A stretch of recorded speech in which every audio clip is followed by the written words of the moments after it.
I've been wanting to make prints. I love the world of printmaking. I think it's a great world. The only art fairs worth going to, if you're an artist, they're just so fun. There's so Print much fairs. to see, and Yeah. you go to the fancy other art fairs, and you can hardly get anybody to talk to you. And in the print fairs, they all so valuable, and so many of the people who are there are printers. Yeah.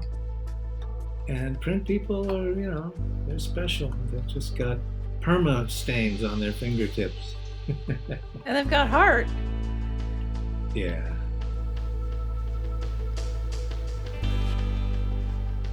This is Platemark. My name is Ann Shafer, and I am your host. I'm an independent curator specializing in prints and printmaking, and it is my great honor today to be speaking with James, Siena, and Katia Santibañez. They are both painters and printmakers, and I love how they think about the two intertwining. You know, the whole market doesn't work if there are no makers. And so on Platemark, I want to talk to as many artists as I can, particularly, of course, the ones that are invested in printmaking. As you listen to Katia and James tell me about working together with Shore Publishing on several collaborative woodblocks, suicide woodblocks, find out later on why James says paper is better than canvas. Paper is alive and a gift, and canvas is dead. And I quote. Before we roll, I want to relate my positionality to listeners. I identify as a cishet white woman, and I use the pronouns she, her. I record Platemark in Baltimore, Maryland, the land of the Piscataway Conoy people. Any images that we speak about on the episode are available to you over on the show notes at platemarkpodcast.com. Also, if you're watching this on YouTube, you will see the images within the video itself. The links to the Platemark YouTube channel and also links to Apple, Spotify, Google, whoever else you might get your podcasts from are also over on platemarkpodcast.com. It's all there in one place. Should you wish to support the good work of me and my colleagues here at Platemark, you can go over to platemarkpodcast.com and click the support and donate button, which is along the top menu bar on the far right. If you click the support with Anchor button, you will get to a page where you can sign on to become a monthly sponsor at $5 a month. If you click the Buy Me a Coffee button, it will take you to a page where you can make a one-time donation. It's set at the gargantuan amount of $50, but there's a little button right underneath that amount that says change amount, and you can donate whatever you feel is appropriate for those of us who are working our little tails off trying to bring you great content about prints and printmaking and the art world. So do me a favor and head on over there and help us keep the lights on. All right, buckle up. Here we go. Katia and James, it is so great to see you. Welcome to Platemark.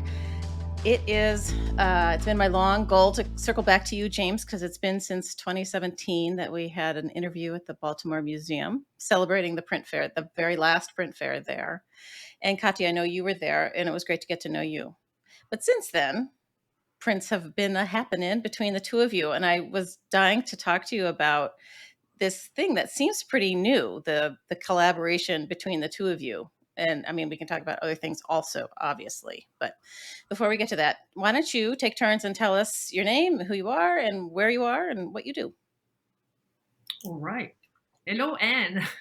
My name is Katia Santibañez, and I see myself as an artist. I make paintings, drawings, and printmaking. A lot of print that I have been exploring since 2004, something like that.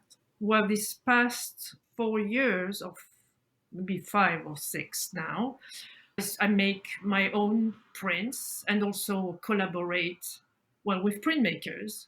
But now, since 5 years or 6 now, we've been making prints with James. We've made 4 so far, and it's not over. Uh, right now we are in Otis, Massachusetts. We spent some time also in New York, in Manhattan. It's a good combination between the two places, the city and the countryside. Yeah, I was in New York for a short time after college, and by the end of my 2.5 years there, I needed some green in the worst way. So I appreciate the Otis part of your lives. All right, James, your turn. James Siena, Siena with one N, which was the bane of my childhood existence because the goddamn, see, I'm going to curse, It's the really okay. goddamn Binney and Smith crayon set had two kinds of sienna, burnt and raw, and it was with two N's. And so for the rest of my life, I've been dogged by my misspelled name, which, of course, for artists is a kind of destroys one's brand or contaminates one's brand. But it's funny. I remember telling a friend who's now a friend, who I won't name her, but she said, "What's your name?" I said, "James Siena." She said, "That's totally crazy. An artist named Siena? Like, that would be, my name would be Ann Cadmium." So that's a hint. Her first name is Ann. Okay. But I consider myself a visual artist. I studied printmaking and photography actually at Cornell in the 70s, and I was very fortunate to work with some really good printmakers way back in the day. People like Steve Pileski, who ran the Chiron Press in New York for a long time, recently died, I think last year, and Arnold Singer, who allegedly taught Titania Grossman about lithography when she wanted to start ULAE. Now, both of them are gone, so they can't verify that. But I was a kind of scruffy little renegade printmaker at Cornell who refused to work with zinc. I thought zinc was built beneath me. So I've made my own batches of Dutch Mordant and bought roofer's copper because Jim Dine used roofer's copper and it was cheaper. Yeah. And I made a lot of etchings and engravings. Actually, I got into engraving in college, which I continued to do after a brief hiatus of 16 years between graduating Cornell and starting to make prints with master printers. The first collaboration with master printers was with Felix Harlan and Carol Weaver of Harlan and Weaver, who happened to be 3 doors down from me on the 5th floor of 83 Canal Street. Still are. And Felix is carrying on, and Carol is no longer with us, but and Felix and Katia now work together, and I have a plate from Felix that he gave me 2.5 years ago that I haven't worked on yet, but it's it's gonna happen. It takes time for things to cook in your brain. I just got involved in a lot of painting. Since the pandemic began, I've had 2 solo shows, neither of which I attended, and those were painting shows. So I spent a lot of time on that. I'm eager to get back to printmaking. Although we did our first collaboration before the pandemic. It was finished in 2018. Is that right? I think so, yeah. That was 2 years, and then we started in 2020 the new collaboration, which took another 2 years. Yeah, I think we started in 2020 during the pandemic. At some point, nothing happened for 6 months because of the pandemic. And then, things started again. And I mean, it's a long process. I mean, well, reduction is a process that involves printing the whole edition every time that you cut. So you can't just cut proof and go back and cut some more. You got to wait till everything's printed, which was fine with us. I mean, it gave us a lot of time to think between moves. It's a very strategic process. But so we should start at the beginning. These are prints that you produced with May Shore at Shore Publishing, and they're reduction linoleum? Wood? No, reduction wood. Wood, okay. Yeah. Reduction woodcuts. And the rules? Well, at the beginning, what we did work on 2 different blocks. So I started the block A and James started the block B, which I think I chose the color for the block and James chose the first color for the other block. And then... But we proofed those 2 blocks uncut first. Right. So we just printed a flat. Yeah. And So then that was first move. and then we exchanged the block. And then I carved one block. You carved block B and I carved block A. Yes. And then we go to Tuxedo, New York to meet with May. And I chose the color for your block. Mhm. And then you chose the color for my block. And then May printed the whole edition. And then she was mailing us the blocks. And then we worked, and then we exchanged the blocks. And she always put a little post-it and, with a little heart. And this one is for Katia, this one is for James. And a joke. She always put a Yeah, joke she in always the had a package. joke. Did you hear about the restaurant on the moon? Great food, no atmosphere. That was May. I can't remember any of the other ones. Yeah, and so we did that until we couldn't cut the block anymore. And Well, I don't know about that. We just at some point you can't go further because there's not enough block. There's not enough block. Yeah. So we spent when we went to May to the shop. Sometimes we could choose. I mean, the color was sometimes very difficult to find the right color. So sometimes we spent like 3 hours to find the color. But then sometimes because the person who chooses the color hasn't seen the block in its present state, because we would hide the blocks from each other while we cut. So then the block is revealed, and you have to choose the color for the block you didn't cut. But was there, is it really an exquisite corpse, or was there some strategy on sort of the color scheme overall from the top, or was it really as random as it sounds? I would call it I would say it was reactive. Okay. Yeah, because every time we had to react to, the other colors, and with the cut, it was the same, like react to the cut. Well, one of the funny things about reduction is the less you cut, the more you interfere with the person before you, at least in terms of color. So if you say you cut nothing and you give the block to the other person, they can choose a color. They can just wipe out your entire color. Right. And you've destroyed their previous move. We never did that. Yeah. But we, it's interesting how influential you can be on the outcome of the print, even if you cut less, because you may make a really crucial move that divides the surface into two, or any number of tricks. And you end up with a kind of consequential move that's didn't necessarily involve a lot of cutting. Although we ended up doing an enormous amount of cutting. And you were right, at least about one of them, I think. Which one? Triple barb. In triple barb, there was not much block left to cut. Right. We just kept reducing the surface till there were just these little slivers, and of course that last color was really critical.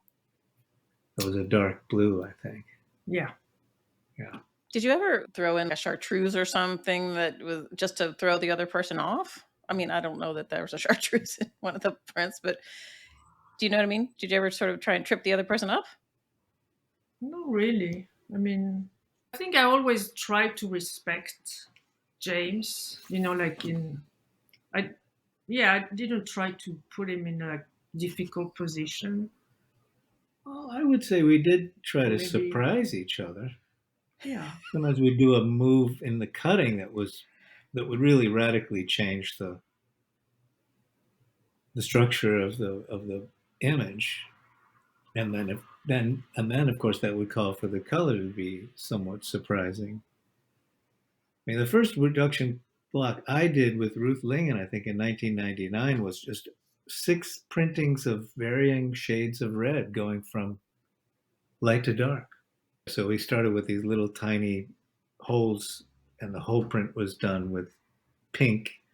Then I widened the hole, darker pink, widened the hole, darker, darker, darker, darker. So they were these kind of concavities.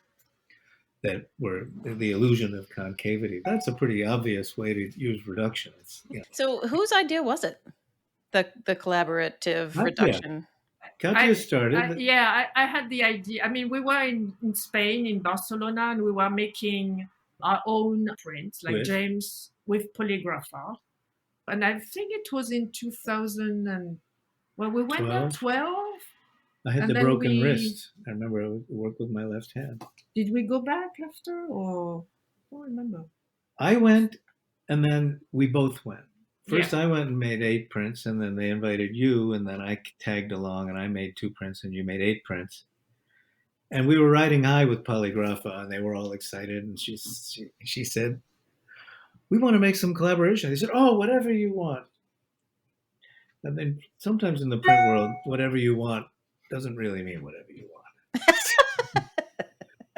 So little by little, they said, "Well, we don't really know. I'm not sure. I don't think we could sell them." Oh, what? Really? Yeah, and so we. And then I approached. We talked to May because we both worked with May in the past. And May said, "Sure, it's a great idea. Let's do it." And So I love this when I see Jose. I say, "Hey, those collaborative prints we're making with May, they're almost sold out. Some of them. One is sold out almost. There's 1 or 2 left. Yeah. So we'll see. I mean, I'm supposed to go back to Polygrapha next year, so we'll see if I can rub it in a little more. There you go. Yeah, May came down to the first Baltimore Fine Art Print Fair, which is not the same as the one at the museum. It's a whole new commercial fair. I can't tell you how many people were like, "I want that one." I don't know how many she sold of your collaborative prints, but my friend Judy Katz, there was tons of them. My friend Judy Katz has one in her living room. I'm like, yes, all right. Who does? My friend Judy Katz, who was a volunteer in the print department, and who actually asked you a question about how you see color during our conversation on stage. Yeah, she always has a question. And so, she bought the one that's sort of like a Target, the blast one. Yeah. Oh, that's the earlier collaboration, forehand choke. Right. Yeah, that's something about colors and working with James. Well, because you're colorblind. And I'm not. I mean, everybody sees colors differently. So when he chooses a color, or I'm looking at the color, I'm like, "Are you really sure?" Like, because he doesn't see what I'm seeing, and it's fun to do. But it's very interesting too, because I would not choose the color that he's choosing. It's just like, and I can't really say, no, we're not. I mean, maybe with the most recent print, I think at some point I chose a color and you say, no, this is not good. So we keep working on the color, and then we agreed on the color. But it's very challenging and interesting. Yeah. Well, I managed to use color, even though, I mean, whenever I bring that up in a slide lecture or something, afterwards people start pointing at things. What color is that? What color is that? What color is that? And as if I don't see color at all. Or this morning after our morning swim, Katia said, "See that red leaf with the yellow spots on it?" I said, "I couldn't see it at all." And she said, "I'll show you the photo I took on my phone." And I saw it immediately. What? Yeah. Wait a minute. How is that possible? Well, it was isolated. I didn't have all the influence of other colors around. What? It was very strange. Yeah, because because a photograph renders color differently than reality does. Holy cow. It was a really beautiful, very dark red leaf with these weird kind of fungal blooms of yellow on it. Which, when she was pointing out the leaf in the water, I was looking at another leaf and I was saying, "That looks green to me. I don't see any yellow spots." And then she pointed out the other leaf, which I couldn't see at all. Context, I think it's partly context. But the lens must do something. As you say, you see the color. Yeah. Oh, that's nuts. Maybe that's how they do those. Aren't there glasses that people have made that color correct for you that must have Yes. something the same technology or something?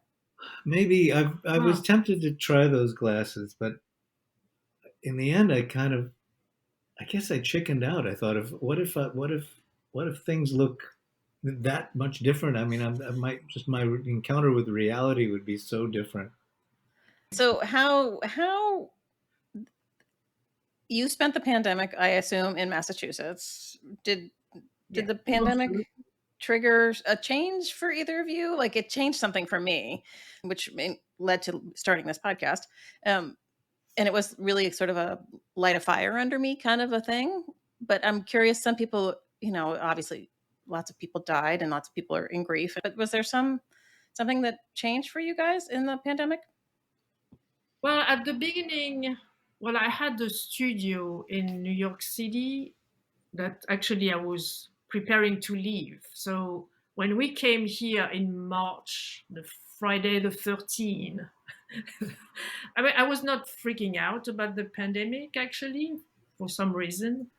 I never really did, but I was ready to pack my studio. So I was freaking out because I had to pay my rent and then pack my studio. And I thought, oh, how long are we going to stay in Otis? Well, maybe just a month or two and we'll be fine. And then, so uh, it worked out at the end. Well, Uh, we went to the Bronx at the end of April, so we were only we were only in Otis for 6 weeks.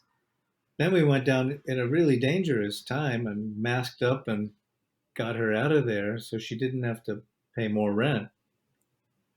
Because, not only did the pandemic hit, but finances got all screwy and we just wanted to isolate our expenses and just hunker down. yeah, And on then it just this, got worse and worse because the tsunami just got more and more intense. So we even didn't have the materials we thought we needed to work up here. So we were just kind of scavenging, and I made watercolors for a while. Oh wow. And Katia found some scraps of canvas and stapled them to the wall. She didn't have any stretchers, so she made the paintings and then stretched them later after we order our stretchers to be delivered. So we got the shipment of stretchers and got to work because I had a show in the fall in San Francisco. So we got a lot of work done. Um, yeah, I mean, yeah, got a lot of work done. yeah, I mean, we were supposed to go to France. My some members of my family, my father is still alive, and so on this about that, it changed the way I've seen like relationship with my family and my father because I haven't seen him since 3 years now. We haven't got back to France. We will in the fall. Maybe that's something that changed. I don't know if it didn't change much for my own work. I mean, I was focusing, but then I don't think I was distracted by the fact of the pandemic. And I Well, mean, I'm more you were pretty obsessed though. It wasn't like you were ignoring it. You were taking notes every day on Andrew oh, Cuomo's I was reading. Yeah. briefings, and Well, she had I was, recording the yeah, numbers. yeah, So because we were I, very engaged, and of course politically engaged as yeah, well, and but got that's, involved yeah. in postcard writing for the Georgia election. And Oh, did you? yeah, we wrote about 1,000 postcards, Oh wow. and apparently it worked. We took It was it to all because of Georgia you two. just Yeah, because of yeah, us, yeah. yeah. And about 50,000 other people who sent something like 20 million postcards. It Is was that actually right? quite Oh, I never heard it the was a number. huge grassroots campaign. Right. No, in terms of, I mean, I wanted to know from the New York Times or the French newspaper that I read every day. I wanted to be informed because there were so many lies that we were getting. So I wanted to have the truth or trying to find the truth. So that's something I really focused on. But I have to say, like this year, I mean, the Ukraine war has also, for me, I think it has more impact on myself than maybe the pandemic Well, because you're, I'm you're from European, Europe, yeah. so I worried about that maybe It, more than the pandemic. sure. It feels pretty close, right? It's next Yeah, door, really. yeah, Yeah. yeah. Yeah. James, did anything sort of light a fire under you? Well, those watercolors really led to a bunch of new things. I started a different way of generating paintings, and the paintings, the new large paintings I'd been making since 20, what, 16, 17, were very much kind of figural. They had a kind of outer contour where all the generative lines went from outside to inside. And I changed my strategy to generate images. But I don't know that that would not have. I don't know that that would have been any different because of the pandemic. I mean, I'm always making new permutations on things, but I didn't make as many prints as I Yeah. usually do. I made one benefit print for Mm. artists struck by the pandemic with Alison Samuel Pegasus Press, her and Emily McElreath. And we priced it super low, so $450, a nice size silk screen. Sold a bunch of those, and I made a lithograph in collaboration with Michael Woolworth in Paris without leaving Otis. So I just FedExed him Mylars, and he FedExed me proofs, and it was actually a giant edition of 200 prints that my gallery in Paris was sending out to all their collectors as a kind of New Year's card. Oh, The French don't send out Christmas cards; they send out New Year's cards. right. And they invited me to do the print that year, and they said, we'll just print it offset. And I said, wait a minute, let me call Michael Woolworth and see if we can. And he printed them for something like $10 each. And he boxed them all up in a little wooden crate and sent all 200 and I guess 25. I got 25 artist proofs. I mean, they're little like this, but a serious little print that really related to the watercolors. So the watercolors ended up influencing the new paintings, and I'm now hoping to make some new lithographs that are larger, than the one I did with Woolworth, that involve a kind of rigorous logic, but a more, what's the word, a little more capricious aqueousness. Because I was working wet into wet, but shape by shape. So I would wet a shape and then drop color into the shape. And it would make a lot of sense to do that in lithography. And now I've been actually doing paintings where I wet the shape, but on a vertical surface. Then I can actually apply color and it bleeds and it doesn't drip. I've worked it out so that it actually can move around inside each individual shape, but not drip. I'm not into the drips. Too tricky, too fun. When you said you'd never left your house to make the lithographs and you were making images on Mylars, what does he, wait, how does that work? He takes the Mylars and then what? Photo Makes a exposes photo them? plate. Yeah, photo Okay. plate. Yeah. And he actually exposed the plate 4 times, so you could do four. You could print 4 at a time. You know, he Oh, just wow. yeah, he just masked Yeah. it out, print, expose, Far up. expose, and lined them all up, and somehow he was able to register, Oh, wow. and he cranked it out, and I got lots of lovely emails from people on his mailing list saying, "Well, this is a little better than a New Year's card." But it was really fun. I mean, I love small things. I've liked making small paintings for years and small compressed things, and so this was kind of in line with that. It was fun to actually. I like when a print is that small. I like the signature to be tiny as well. So I was signing and numbering really small as well. That was fun, but I do miss printmaking, and I can't wait to get back into it.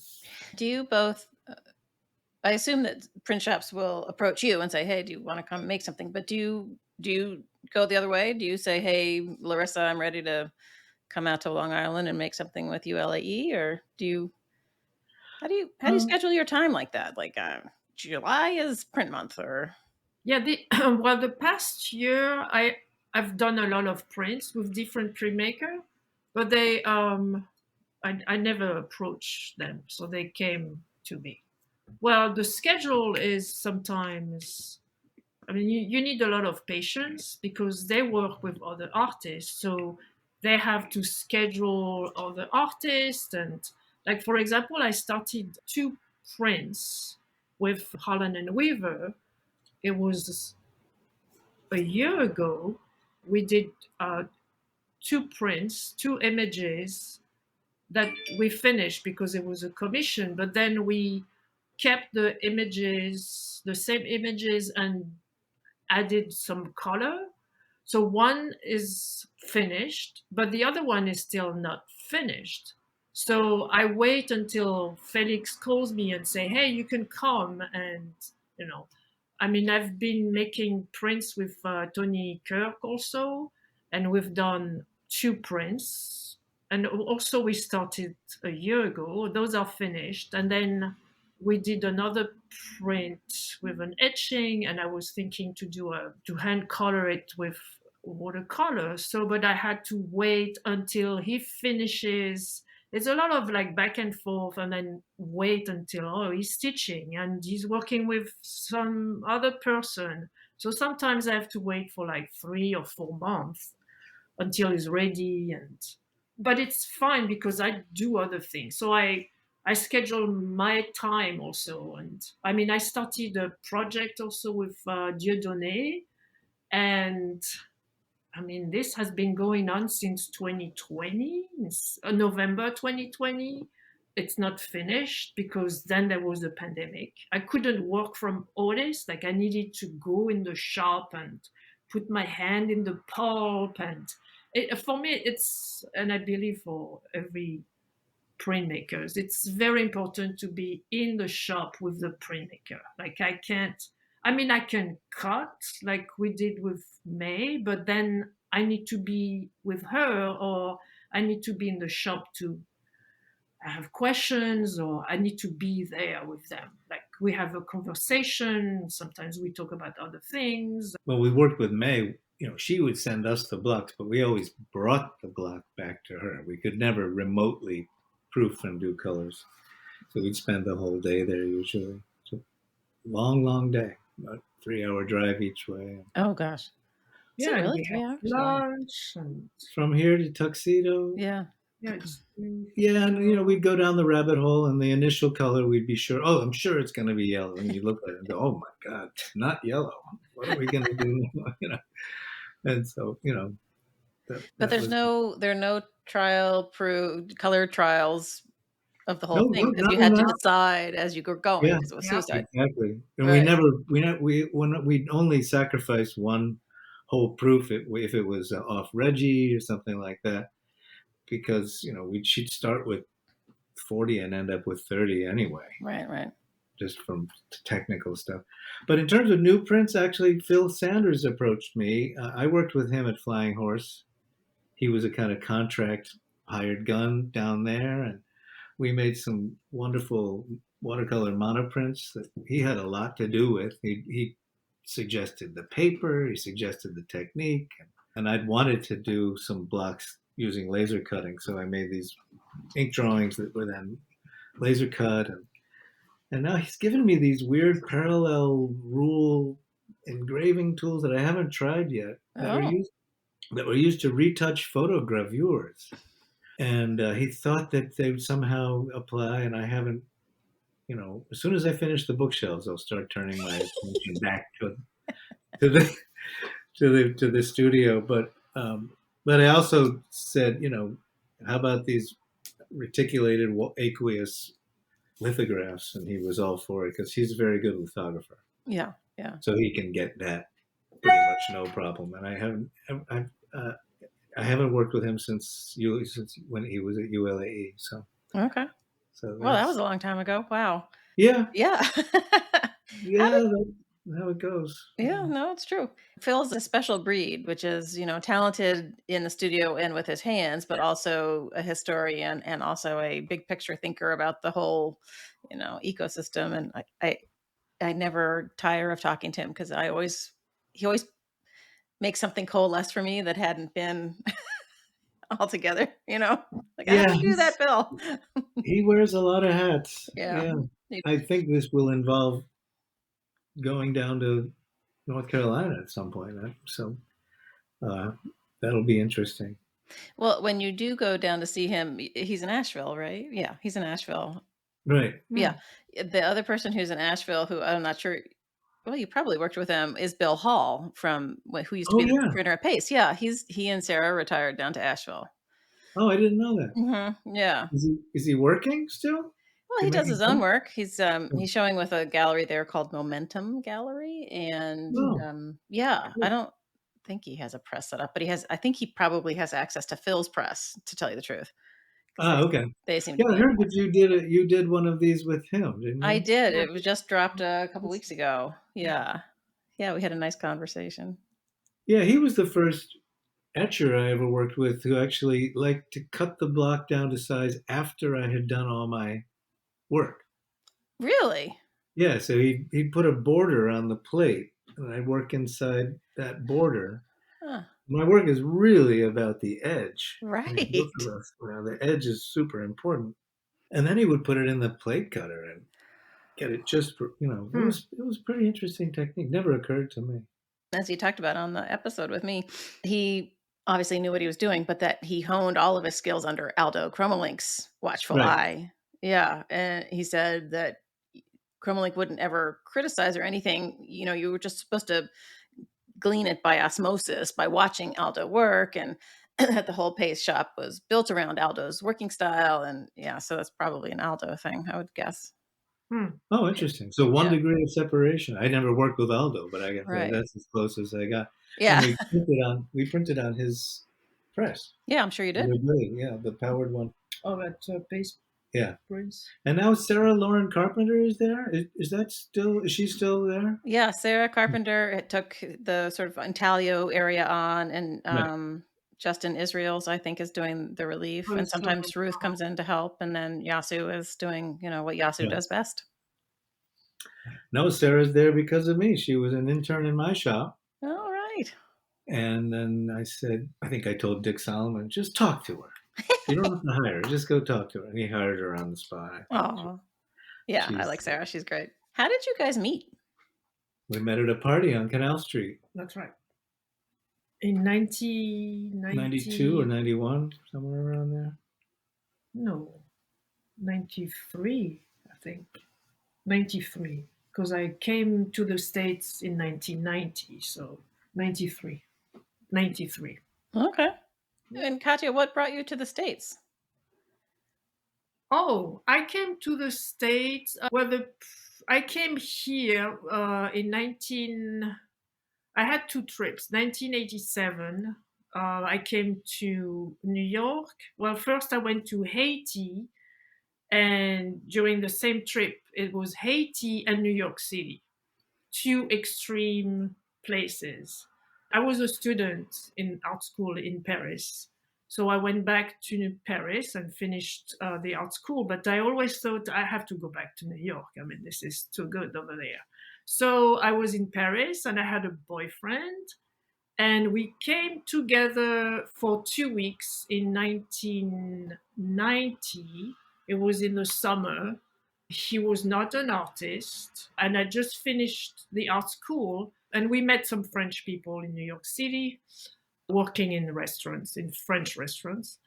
And we met one guy, and he said, oh, well, you should come back and have an experience in New York City. So that's what we did. I came to New York with the boyfriend, and we thought, well, I'm just going to stay here for 2 years or 3 and then go back to France. And, well, things were different. I'm still here. Yeah, so it was just at the beginning, just for just an experience. Did you mean for an experiment or an experience? Because the French word for experiment is experience. Oh, interesting. Yeah. Both. Okay. Yeah. Well, because I'm still experimenting. You're both. You're French and you're American. Still experimenting, actually. Yeah, that's good. There's surprises every day. And so at this party, you spied each other across the room, and that was the end of that? Oh yeah, that party. Yeah, I had a French friend who was working in a French restaurant in New York City called Raoul's. I believe it's still open. I'm not Yeah, sure. Irina, was it? Irina, Oh, yeah. okay. And she said, "Oh, I have a friend. He's an artist, and he's having a little party this Saturday. We should come. You should come with me because you might meet other artists." I knew a few artists, but not that many. And I said, okay. And when I went, it was a very small party. There was like maybe 6 people. Oh, it was a setup. And yeah, James was there. I don't think it was a setup. It was just No, it was no. it was an yeah. old friend who I had actually found him this studio, and it was just 2 blocks from my studio at 83, where I was with Felix and Carol, and I was for 30 years until a couple of years ago. And I didn't want to go to the party. I thought, I'm tired. I don't want to go. But I had this, and I don't believe in any, mumbo jumbo, but I do distinctly remembering, I think I may meet somebody from France there. No. It's really weird. Yeah. I said, I should go. I might meet somebody from France. And then in walked these 2 gorgeous women. I had a crush on both of them, actually, but she wasn't available. Her boyfriend was there. And it turned out Katia lived around the corner on Forsyth. Yeah, 2 blocks away. So we went out for lunch. We went to this little cafeteria type place, Malaysian Chinese, yeah. that had, you got 3 items for $3. One of the items was rice. You got 2 other items, and we had my usual lunch was, I was kind of macrobiotic vegetarian chain smoker, really logical, very logical diet. Yeah, scotch with a on the lot side. of tobacco. Right? Yeah, had to make up for all the lack of protein or something. But my daily lunch was the rice with the watercress with the fermented bean cake paste. No, we had also the little and then the little fried fish with peanuts. That was the protein. Huh. And I thought, wow, she likes this. I like her. She's actually eating this. Wow. Watercress fouillis sauce is what it's called. It's really one of the, if you see it in the stores, you think, oh my God, this looks like 3-month-old blue cheese suspended in glycerin or something. But it makes a delicious flavor on greens. Yeah. Huh. And to this day, we eat greens every day. And we ate a lot of watercress over the years. Well, in New York City, in Otis, you can't find watercress. Oh, is that right? The watercress in Chinatown is ubiquitous. Yeah. Right. Yeah. We like our watercress. But I that's feel like, how it worked. Yeah. Yeah, I feel like your work. I feel like they're cousins to each other. They have an affinity for each other. And was that true in the beginning, or do you feel like you've sort of grown, crossed paths, and intertwined artistically? No, I think that since the beginning there was already some connections and well, when we met, she was making paintings of roots and pine cones. And I actually had a mathematician friend who was extolling the Fibonacci qualities of pine cones. So this. You're nodding with knowledge. Well, yeah, I just watched our tape together, and we talked about the Fibonacci. Oh, okay, yeah. Yeah. So that every time we talk, I just say the same thing, right? No, that's not. There's a certain number of spirals, and if you look at the base of a pine cone, you can count the spirals, and they're always on the Fibonacci sequence. They're either 3, 5, 8, or 11, I think, something like that. I mean, 3, 5, 8, or 13. And roots, of course, are networks. And my work has had to do with networks and circuits and, machine-like imagery. But I think we've learned from each other a lot. And and we're still connected. I mean, I'm still connected. I don't look at pine cones anymore. But then I looked at roots and trees, and now I'm into spirals. I mean, the spiral started almost 10 years ago with snails. When we spent some time on this French island, and we stayed there for 3 or 4 months. That was the beginning of the spiral. And so I think our work is, totally connected. I feel like I know James hates the word pattern, but I feel like there's a human need for order in some way. And it feels like pattern, even if it degrades off because your hand is, unable to keep the square or whatever the pattern is, that there's something sort of elementally satisfying about it somehow. To me, I don't know. I love a pattern. I love a spiral. Like I love both of your work, so maybe that's where we could start. But I feel like it's a human need. Order is a human need. Yeah. Well, I like the word procedure a lot. I like the idea of carrying out a procedure and then a kind of order or a kind of ordered disorder emerges from that procedure. So oftentimes I don't know what's going to result. That's why this collaboration was so fun because neither of us knew what was going to happen. I guess that's the case in most artworks, but it's not performance in the sense that we're trying to do it right. I love what Woody Allen said about sports. He said sports is a performance where neither the audience nor the performers know what's going to happen, Oh, and they interesting. try to influence what happens. You hit a home run in the last strike of the game, and everything changes, or you strike out, and everything changes. And so there is a certain gameness both in our collaborations and in our individual procedural work. When I make a decision on a painting, say I've started with red and the next pass will be say a blue pass, and if I go to green or if I go to brown or if I go to white, I mean it makes a huge difference, and I really can't go back. I mean, when I painted an enamel, I could go back, and in printmaking, if you're not doing the suicide method, you can go back, or you can just cut another block or make another plate. But in painting, it's pretty high stakes. So there's a lot of thinking that goes on, a lot of kind of conceptualizing. But it's in the heat of the moment. It's not like I don't sit around thinking like, oh, this next painting is going to have these 6 colors in this sequence. And in the new aqueous paintings, there are many more passes than I thought I would do. I thought I'd do maybe 2 passes, and they ended up taking forever because I said, oh, that's not quite enough. Now now I did a white pass. Now I need to do a light yellow pass over the white. And yeah, there is a pattern, but the fact that the problem I have with the word pattern is the implication of repetition. And there is repetition, but there's so much variation, a kind of what I call kind of cascade effects that occur.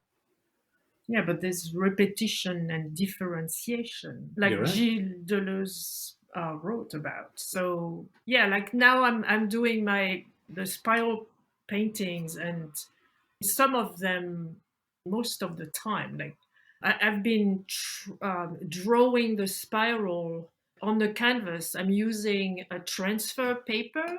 So when I draw the spiral, I draw on the transfer paper, and I can't see the drawing because the transfer paper is hiding the canvas. So it's almost like I'm a blind artist because I have to wait until I remove the transfer paper. You can peek, though, put a little weight on one end, and Well, yeah, but I don't want to do that because I have to work fast for the right. You were saying drawing. this Yeah, morning that that yeah, the and initial it's structure is done very quickly, and then the articulation of that structure is where the time comes in. yeah, and I like that. I like this. I mean, the thrill about drawing fast, not seeing the drawing also until I remove the paper. And there is some kind of chaos also. I mean, there's order and chaos, but I can't control anything because, I mean, first because I don't see anything, or like I just go blind and I draw. And I think, I mean, for me also, like if there's no, can't really expect, I don't know what I'm going to, even if I think about the colors, there's always something that is going to change my way of making the painting. I can decide of a color and then I'm thinking, no, this is not working, or this move is not working. And I think for me, if there was a certain order and I apply the order, it would be very boring. Like, I'm just like, oh, okay, there's an accident. Well, I'm going to work with the accident and embrace the accident and keep going, and it's going to bring something else. Yeah, it sounds like the I don't even know what the word is. My brain is I still have COVID fog. Words. Poof, gone. Um that the sort of unsure the tension of the unsureness in your Uncertainty. making is critical to the making. Yeah. Yeah. Yeah. Yeah, and there's also the challenge, when you're articulating, say, what you might call a soft checkerboard. If you create a tangle of lines, you can basically articulate every other shape wherever there's an intersection of two lines. But if you can't see what you're doing, sometimes the lines almost run parallel to each other. So how do you know which line, which is inside, which is outside? Where does those shapes happen? But in all of the paintings I've been doing the last 5 years, there have been these challenges. I'll draw out this the system on the canvas, and sometimes in a pretty soft marking medium. And I think I'll never be able to articulate this. This is a total effing mess. And uh, and then I just start into it, and I usually get through it without any mistakes. I mean, like I might put the color in the wrong volume once out of something like 3,000 shapes, but that's part of the challenge. It also underscores how there's a kind of underlying logic that is not individual to either of us. It's kind of almost a universal logic. Where we come in is, the decision to do something like that, the color. You were using the term experimentation or research, and I think in some ways, both of us are testing hypotheses rather than getting into emotional self-revelation, Ah, things like that. I mean, we're okay. trying to create stuff that actually involves the viewer in the unpacking of the image. They're not just entertained by a compelling and complex image, but they're drawn to a kind of to be challenged to actually understand why something emerged this way. I think that's part of what takes it away from repetitive pattern, which is like, the fabric of this shirt or something, where the pattern kind of fades into the background. This is where the patterns have chaos and randomness and surprise. I think that's one way of looking at it. And I feel like we really get when we really are successful with what we do, we're actually making sure that the viewer is equally surprised, because we don't I don't make my work to entertain other people. Actually, I do it because I want to see what happens. I want to, what if I do this? And I won't be able to tell what if unless I carry out the procedure. And then there's some hope that other people will be catalyzed by that as well. Do And you we feel kind of doubled that when we work together. I mean, I think that's part of what makes the collaboration so fun, is that, and we've heard and over again, I can see you in the work, I can see her in the work, but it's neither you nor her, it's both of you, you know?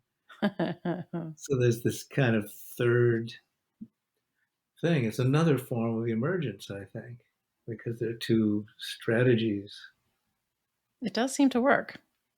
Well, Yeah, I think it's working. well, and then Even we collaborate on the titles as well. So we Ah, get into these. So each of the titles has two words in it, okay. and Oh, I gotta go back and look at them.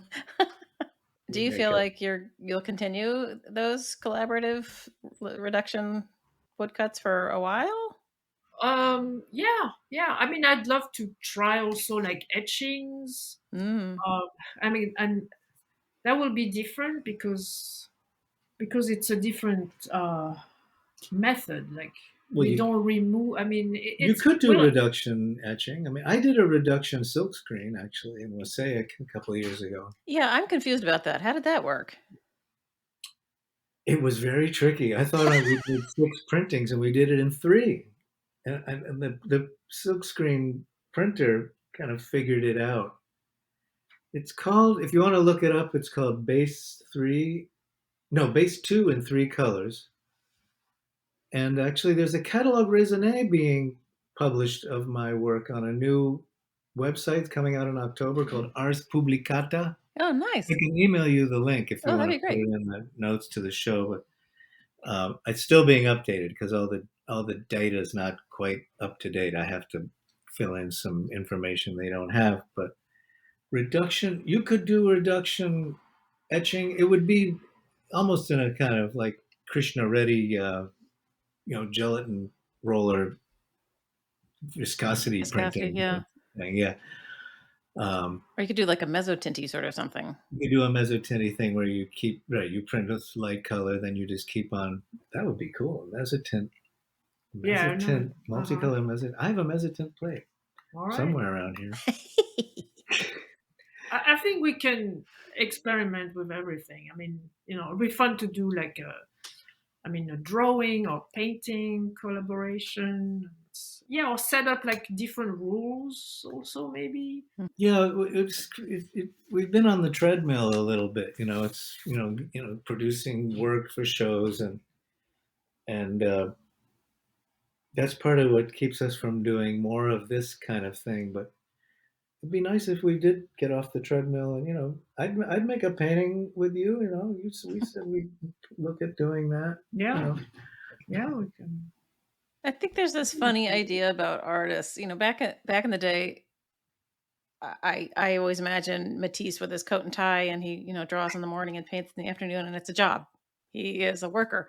And then there's this weird romantic idea of divine inspiration, and you're like, oh, it struck, and I'm going to go make this thing. But as you're talking about preparing for shows, like on a treadmill, it is a job. Creativity as a job is kind of an oxymoron in my brain. Yeah, well, it's intrinsic to our kind of work. I mean, we just don't paint fast. I wish I could. There we go. It would be a different life if I could work 2 hours a day or 3 hours a day. But if I don't work lots of hours, I don't get anything done. Well, how long does it take to do one of your, I don't know what the normal size for you right now is, but I mean, how long does it take?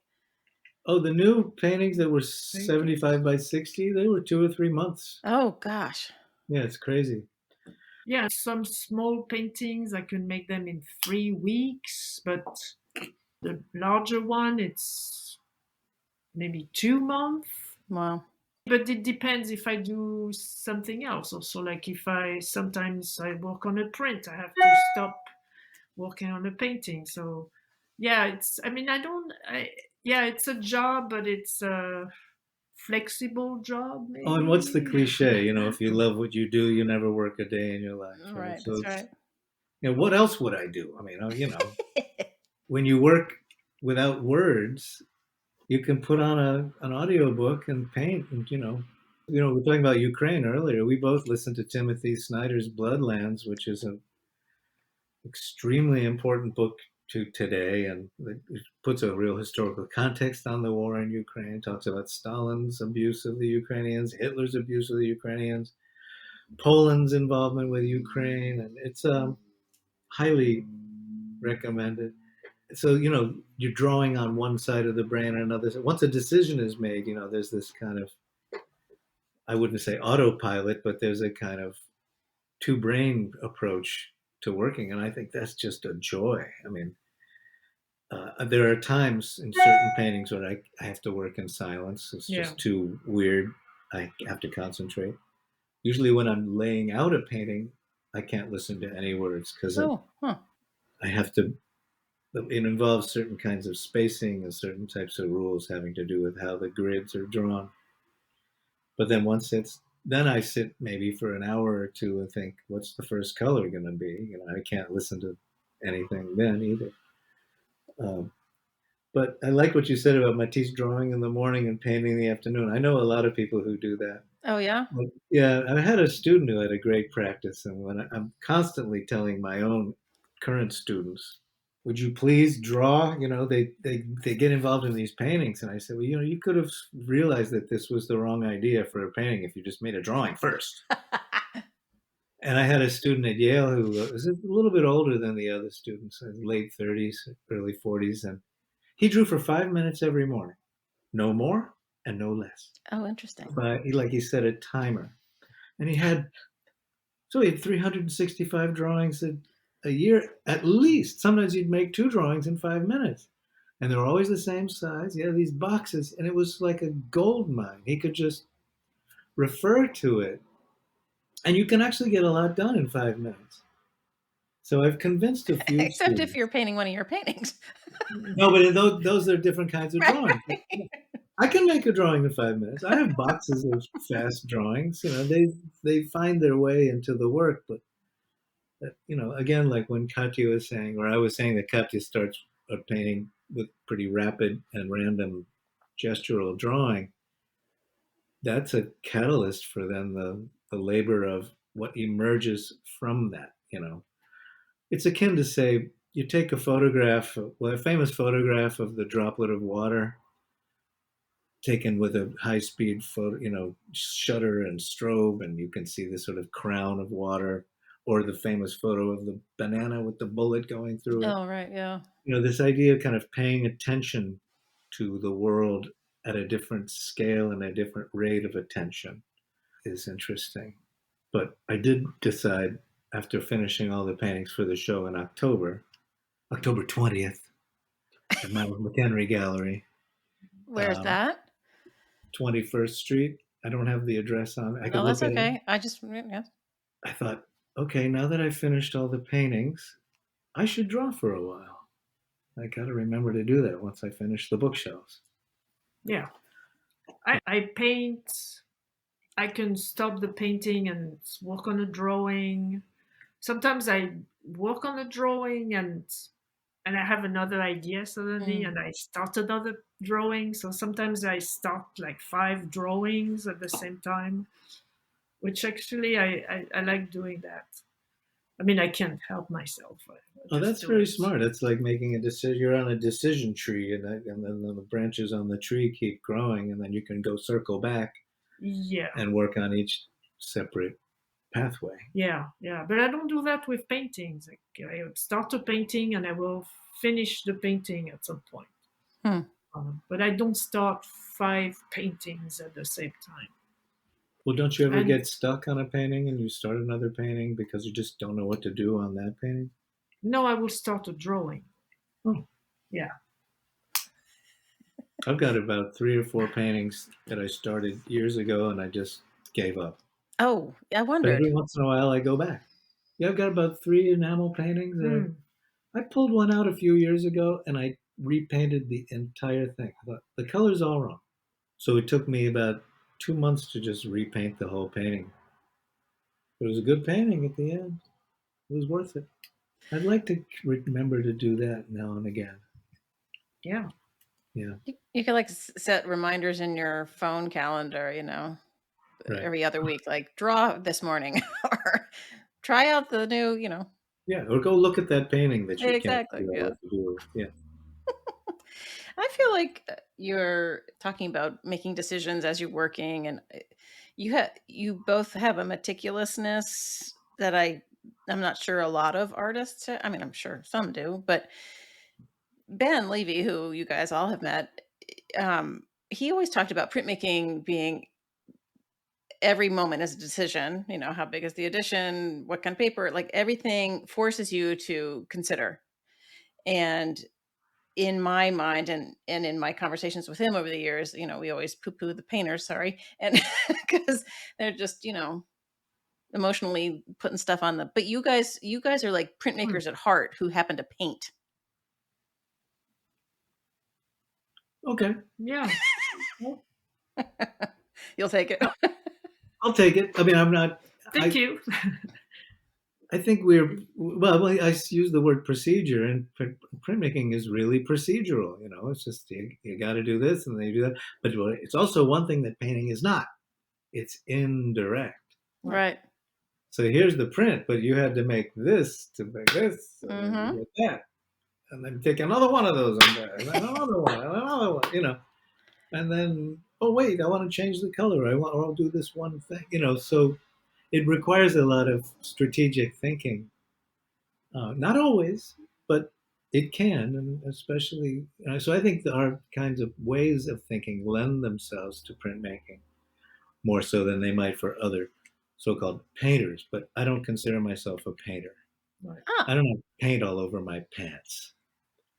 You know, I don't splash paint around. I mean, it Yes, falls Aaron. on the floor, but I don't. You know, I don't have this giant crusty easel. You know, and I'm wiping the paint off on. You know, it's not a.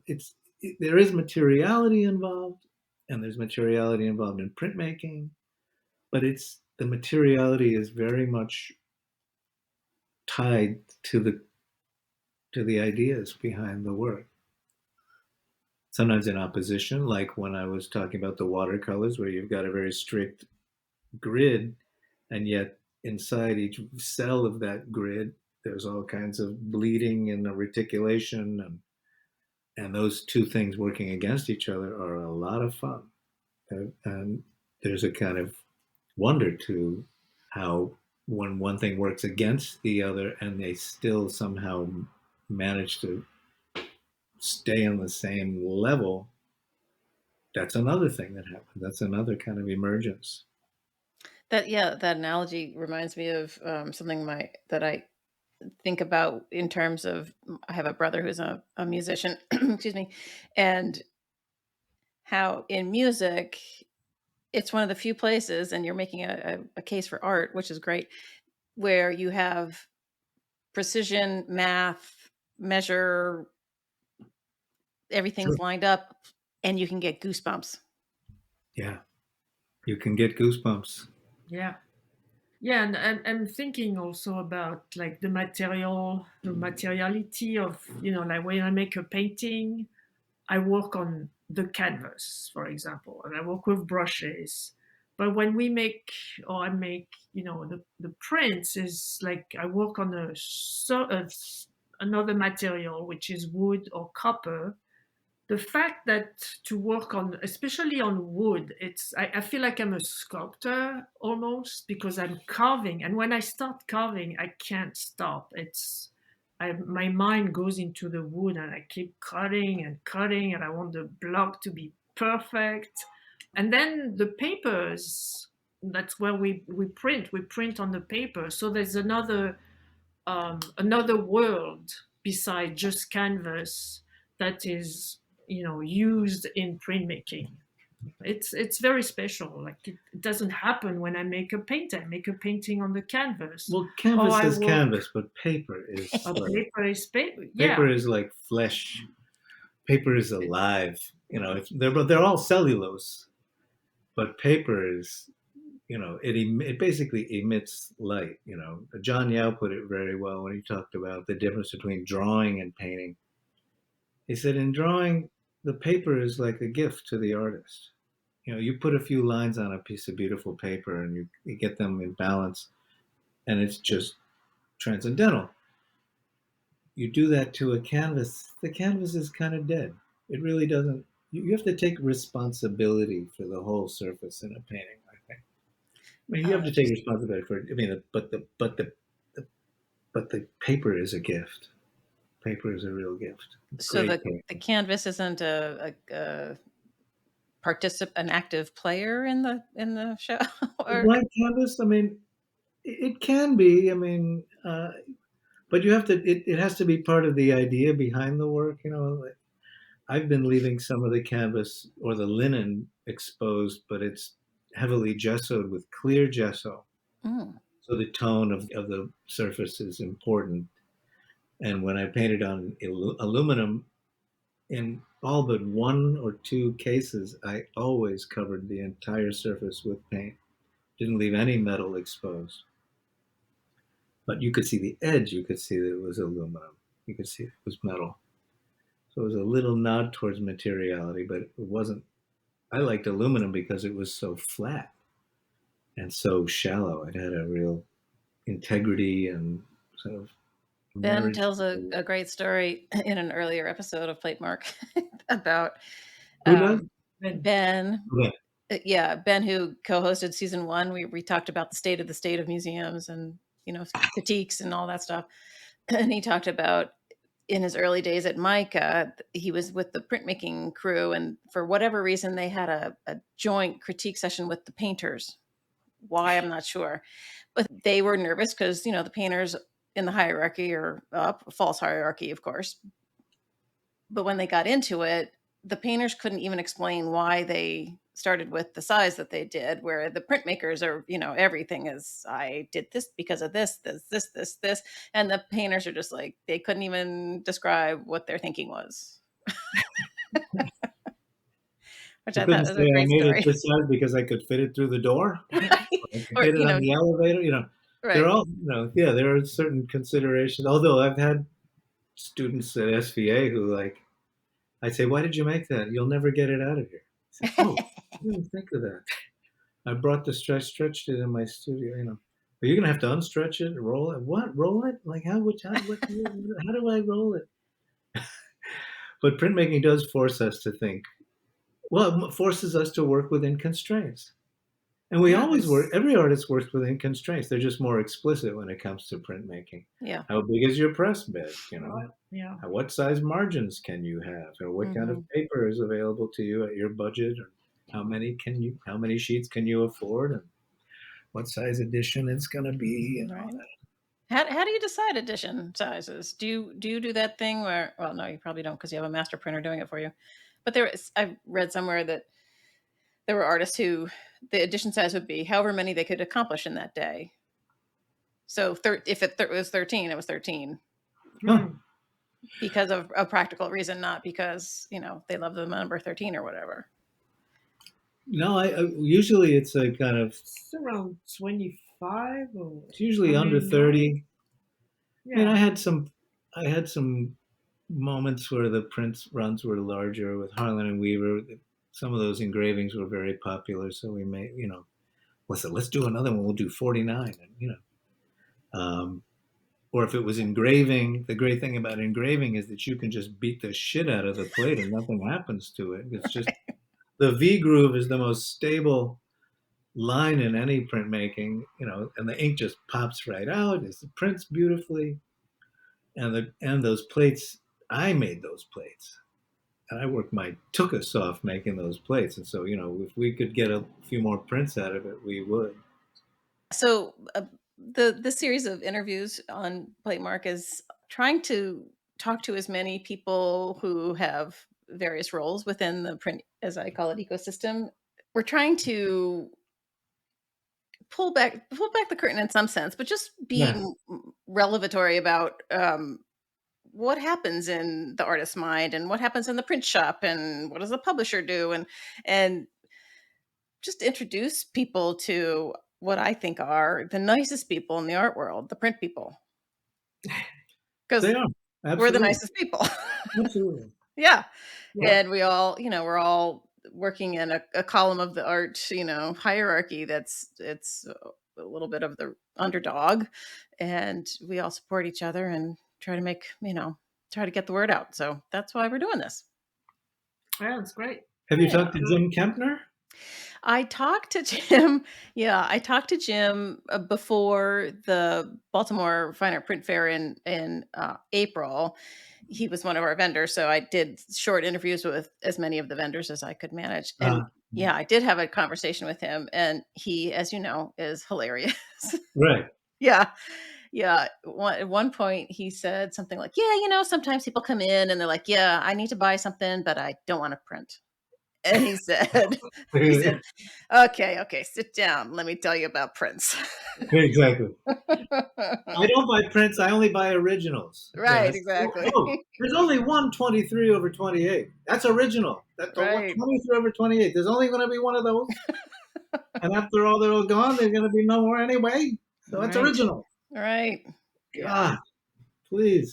We saw him at the IPCNY The benefit, yeah. He Oh, was great. So it was after the art fair, the Baltimore art fair. Yeah, yeah. No, he's a great guy. He's a real welcoming presence. I think that they just don't need they don't need billionaires, Well, and half right. of all billionaires are assholes. Oh. Let's face it. You can leave that in. But I only said half, but I got into art. I think really through not just through comic books, which all kids do. My ambition was to be a comic book artist. I thought, God, you get $20 a page just to draw? What the hell? That sounds like the greatest thing in the world. It never happened. But my father went to law school at Stanford in 61 to 63 or 60 to 62. I was a little 3-year-old when he went in. And then in 69, he got hired at Stanford to work for the president's office as a lawyer. And one of his old professors kind of chatted him up and said, "You ought to come by. My wife and I have a little hobby. We sell original prints by famous artists, and they're really affordable. And, just no pressure, no pun intended, but, come on over and take a look."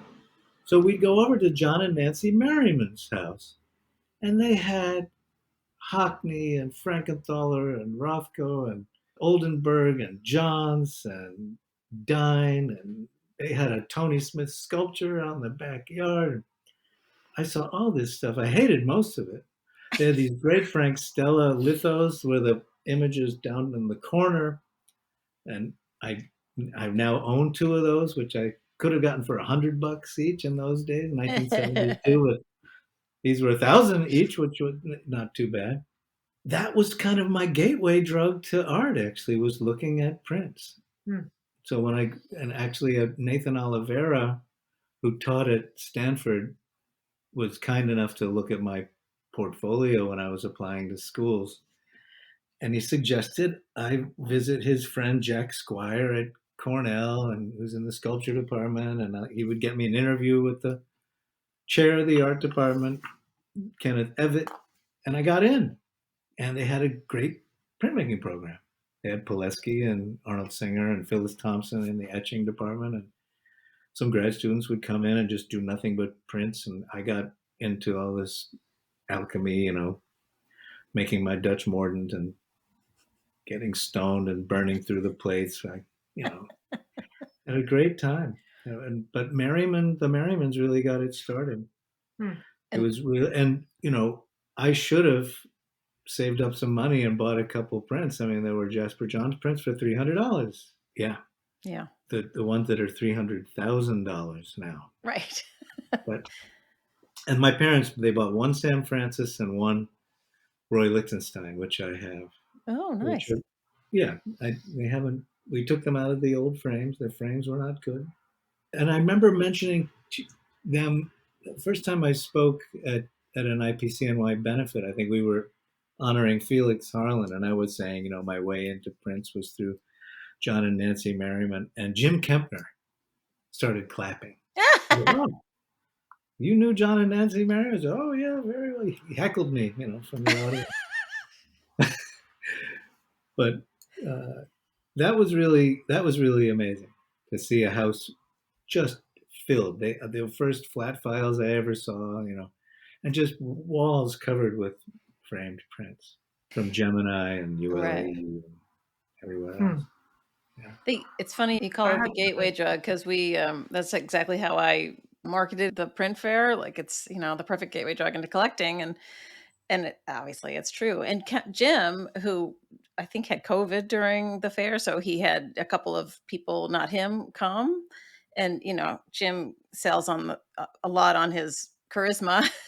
So I hope they did okay. But he had a couple of I think large edition, but Rauschenbergs for $200. I saw several people walk out with Rauschenbergs. Great. Wow. Yeah. That's wonderful. I was going to talk about my experience with, print. Actually, I never studied printmaking. So I started to in 2003, I had access to Manhattan Graphic Center in New York City. So that's when I started to make prints.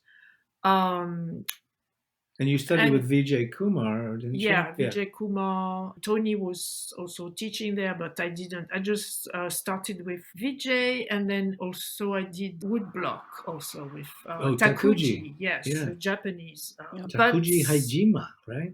Right. But when I was a student in Paris, there was a printmaking studio, but I didn't have access to it. And I've been always drawn to, seeing shows of prints in museum since I'm 6 or something like that, 6 years old. I collect stamps, and I always thought that stamps, especially the French one, they have this connection with printmaking. They are very small prints. They're tiny, tiny. This is why I've been wanting to make prints. I love the world of printmaking. I think it's a great world. The only art fairs worth going to, if you're an artist, they're just so fun. There's so Print much fairs. great work to see, and Yeah. you go to the fancy other art fairs, and you can hardly get anybody to talk to you. And in the print fairs, they all so valuable, and so many of the people who are there are printers. Yeah. And print people are, they're special. They've just got perma stains on their fingertips. And they've got heart. Yeah. Yeah. No, we're very fortunate. I didn't know that I would move into a building where I would meet the best etchers in New York, and then they would work with me, and they made 2 prints with me in 1995, and I couldn't get arrested for my art. And then I guess 2 years later, things were different, and our first 3 prints that we did went to the Whitney, and that started the whole ball rolling. Yeah. Was that David Keel that bought those? It was. David Keel bought the set. Yeah, I think he bought the set for $300. Because I published that, actually. There was a publisher who bailed and got me in a lot of hot water with Felix and Carol, so I bought him out with a painting, which he went on to sell for an obscene amount of money. I'm sure. But I sold it to him for $7,000. So he made quite a profit. But that's okay. I'm happy for him. We bought a Maserati or something. Whatever. Yeah, right. All right. So have we said all we need to? Are there more stories that you have in your brain, Katia, that we haven't? Not really. Okay. It was fun. Well, thank It you. was great. Yeah, thanks. Thank you for talking with me about prints and printmaking and all of the fine, fabulous people who live in the ecosphere, because, it's the best place to be in the art world, according to me. So I appreciate your time. I really appreciate it. Thank you. It was fun. Thank you so much for listening to this episode of Platemark with James and Katia. I hope you enjoyed it as much as I did. Any images we talk about are over on the show notes at platemarkpodcast.com. And another reminder, too, that you can donate to support the good work of us over here at Platemark by going to the support and donate button on the menu bar of platemarkpodcast.com. There are 2 options there, one for a monthly donation and one for a one-time donation. So make your choice and make it happen. Next time, we are talking to Julia Samuels of Overpass Projects, a print shop near Providence, Rhode Island. She's amazing, and I think you'll be interested to hear her take on economies of color. She's really something. Also, I need to thank not only James and Katia for agreeing to talk to me about their work and life together, but also to Michael Diamond for the use of his original music. Okay, I think that's it. We'll see you next time.